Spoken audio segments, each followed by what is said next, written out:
Fluency. Hello, future educators. Today, we're diving deep into the world of reading fluency, a critical component of literacy that you'll need to master for your teacher certification exam. Let's break down the essentials and equip you with strategies that will not only help your students, but also ensure you excel on test day. First up, let's define reading fluency. It's the ability to read text accurately, at an appropriate rate, and with proper expression, or prosody. Remember, fluency is a blend of pace and intonation that makes reading sound natural, almost like speaking. This is crucial because lack of fluency can make reading a struggle and severely impact comprehension. On test day, look out for questions that ask you to identify strategies to improve reading fluency. These questions are testing your understanding of how accuracy, rate, and prosody interplay to enhance reading comprehension. Here are the 3 key fluency indicators that you need to know. 1. Accuracy. This is all about reading the right words. A fluent reader recognizes and pronounces words correctly, which is foundational to reading smoothly. 2. Rate. It's not just about speed, it's about appropriate speed. For instance, narrative texts may be read faster to reflect conversational speech, whereas informational texts might require a slower pace to absorb complex ideas. 3. Prosody. Think of prosody as the music of reading. It involves the rhythm, intonation, and stress patterns. Good prosody means reading sentences with the expression that conveys the correct meaning, enhancing the listener's understanding and engagement. U-Exam will require you to demonstrate your understanding about understanding the interrelationships. So let's get into that now. Automaticity is a term you'll want to remember. It refers to the point where decoding words becomes second nature, allowing the reader to focus on the meaning of the text rather than the mechanics of reading. When examining multiple choice questions, look for stems that ask about the relationship between automaticity, fluency, and comprehension. Now let's move on to the factors that affect fluency. First, we have weak word analysis skills. This includes phonics, sight words, and the ability to analyze word structures.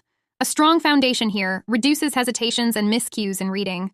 Then, there's a lack of familiarity with content vocabulary. Words specific to a subject area, like photosynthesis in science, need explicit teaching to build fluency in content areas. Don't forget about having a lack of background knowledge. Students need a basic understanding of the topic at hand to predict and make sense of the text, aiding smoother reading, as well as those tricky, complex syntactic structures. As texts grow in complexity, so does the syntactic structure.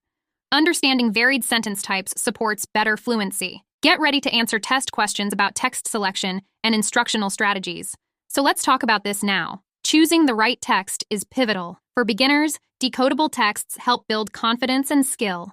As students progress, introduce more complex texts that challenge their reading abilities but are still at an appropriate difficulty level. On test day, look for monitored oral reading in your answer solution because it is a fantastic strategy to enhance all aspects of fluency. Here's how it works. 1. Teacher models. First, demonstrate fluent reading. Emphasize accuracy, rate, and prosody. 2. Students practice. Then, have students read the same text aloud. 3. Feedback. Provide specific, constructive feedback. For example, if a student struggles with prosody, you might say, "Try to raise your pitch at the question mark to indicate it's a question." Now, it's time for specific fluency strategies for accuracy. Focus on phonemic awareness and phonics through direct instruction and practice. Use assessments to pinpoint areas of need and tailor your instruction accordingly. For rate, employ strategies like whisper reading for students who struggle with decoding. This helps them focus on decoding without the pressure of projecting their voice. For prosody, try phrase-cued reading. Marking the text with slashes for pauses can guide students on where to take breaths and how to phrase their reading, which is especially helpful for those struggling with expression. Great job absorbing all this vital information on reading fluency. Now, to truly gauge your understanding and get a feel for the types of questions you'll encounter on your teacher certification exam, head over to teacherpreps.com to take the fluency practice test. This is a fantastic opportunity to apply what you've learned today and see where you stand. Remember, practice makes perfect, and this test is a great step towards ensuring you're fully prepared for exam day. So, don't wait. Take the practice test now and move one step closer to becoming a certified teacher.